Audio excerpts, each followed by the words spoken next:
Good Morning Business. Le débat.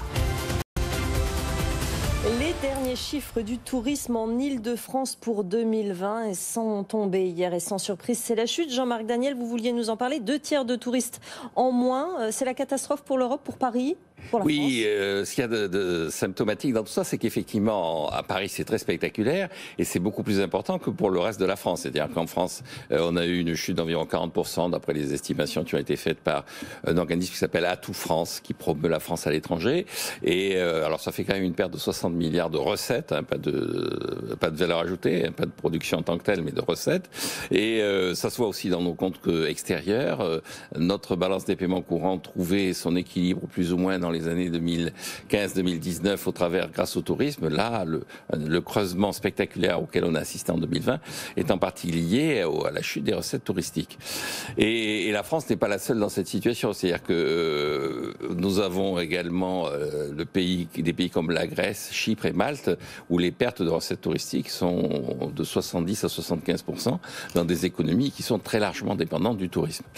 Alors, on peut interpréter ça de plusieurs façons. La première façon, c'est dire que finalement, une des raisons pour lesquelles les performances économiques de l'Europe par rapport à d'autres zones géographiques, notamment à l'Asie, sont liées à la spécialisation de l'Europe. C'est-à-dire à partir du moment où il y a mondialisation, il y a spécialisation, et la pandémie n'a pas frappé de la même façon tout le monde, et dans la mesure où elle n'a pas frappé de la même façon tous les secteurs d'activité économique. Donc l'Europe a effectivement beaucoup souffert, mais elle a une capacité de rebond très forte, parce que les châteaux de la Loire sont toujours là, parce que Paris sera toujours Paris, pour reprendre une expression célèbre, et parce que fondamentalement, les gens ont toujours envie d'aller visiter le Parthénon.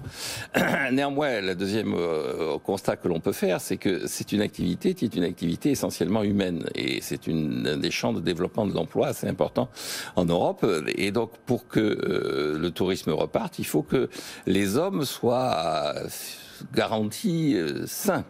C'est-à-dire, il faut qu'ils soient vaccinés. Aujourd'hui, à Londres, 0 mort. En France, on est au bord de la saturation des hôpitaux. Donc, si vous êtes un touriste qui prépare sa vacances d'été, vous vous dites, je vais aller visiter Londres plutôt que visiter Paris. Donc, deuxième élément, clairement, le retard dans la vaccination handicape l'Europe, et non seulement handicape l'Europe, mais concentre le handicap sur des secteurs qui étaient la force de l'Europe. Et donc, cette situation est totalement aberrante, elle est doublement pénalisante, et il faut que l'Europe se ressaisisse très rapidement. La dernière remarque que je ferai, c'est que, de toute façon, les éléments touristiques ont montré que le tourisme digital, le tourisme numérique, qui consiste à visiter le Louvre depuis son ordinateur, sont pas encore totalement d'actualité. Le tourisme, c'est pour l'instant le talon d'Achille, mais je pense que ce sera une force dans les années à venir, parce que la population mondiale vieillit et les personnes âgées préfèrent se promener dans le Louvre que sur un ordinateur. Ça veut dire, Nicolas Dos, que cette chute brutale, 2 touristes sur 3 en moins, n'est que provisoire et que ça va repartir. C'est la conviction effectivement de Jean-François Rial, qui est le président de l'Office du tourisme de Paris, président de Voyageurs du Monde. Qui sera avec nous dans une demi-heure. Comme dit Jean-Marc, oui, le château de Versailles, il n'a pas été détruit. Donc, à partir du moment où tout refonctionne, tout repartira, c'est absolument certain. Si tant est que la France puisse offrir effectivement une sécurité sanitaire suffisante. Mais les chiffres sont époustouflants. 140 jours de fermeture, 700 événements annulés. On a eu plus de 15 milliards de manque à gagner, 33 millions de touristes en moins. Ça, c'est pour l'Île-de-France, simplement. Oui, l'Île-de-France. Et un recul de 68% du nombre de nuitées. Le problème, c'est qu'une nuitée qui n'est pas vendue est une nuitée qui est perdue. On ne va pas aller louer la nuit que l'on n'a pas. On ne va pas aller dormir 2 fois.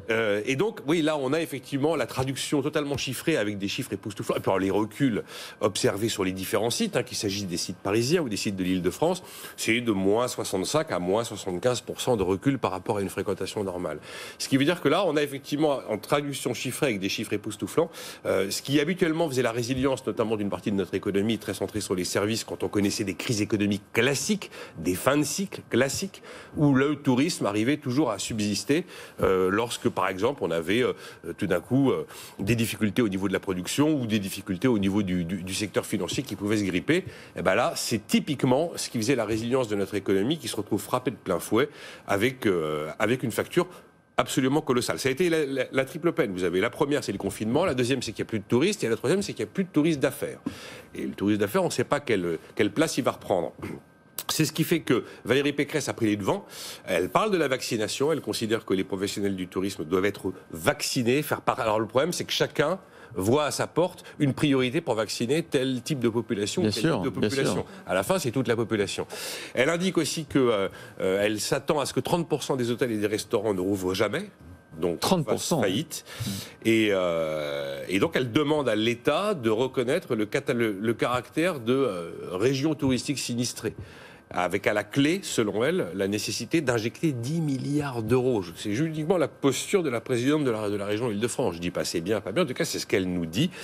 Et elle est même en train d'essayer de mettre en place une foncière spéciale avec la Caisse des dépôts, qui serait dotée de 100 millions d'euros, et qui aurait pour vocation à racheter des murs de biens touristiques, d'hôtels, de restaurants, évidemment pour les relouer à leurs propriétaires qui ne peuvent plus en assumer la charge. Donc voilà, elle essaye de mettre en place tout un arsenal de réponses par rapport à la violence de ce que nous vivons. Le problème, c'est qu'aujourd'hui, s'il y a bien un secteur qui n'a pas de visibilité sur demain, c'est celui-là. On nous dit peut-être à l'automne, et c'est ce que dit d'ailleurs Jean-François Rial, peut-être à l'automne, on espère à l'automne, mais on ne fait qu'espérer. Il n'y avait aucune date aujourd'hui pour imaginer qu'il y a un retour à meilleur. Alors, le petit espoir, ce matin, c'est le passeport vaccinal européen qui devrait être en place dans l'Union mi-juin. C'est effectivement l'un des souhaits de Jean-François Rial, c'est qu'il y a un passeport sanitaire. Il considère, en tout cas, une dernière leçon, c'est qu'on voit que, en dépit du quoi qu'il en coûte, le quoi qu'il en coûte ne sera jamais suffisant pour régler l'intégralité de la note. Vous imaginez bien qu'on n'a pas réglé l'intégralité de la note et qu'il ne parviendra jamais à se substituer à une vie normale. Et donc le talent d'Achille de l'Europe, c'est plus la vaccination que le tourisme. Merci Jean-Marc Daniel et Nicolas Dose.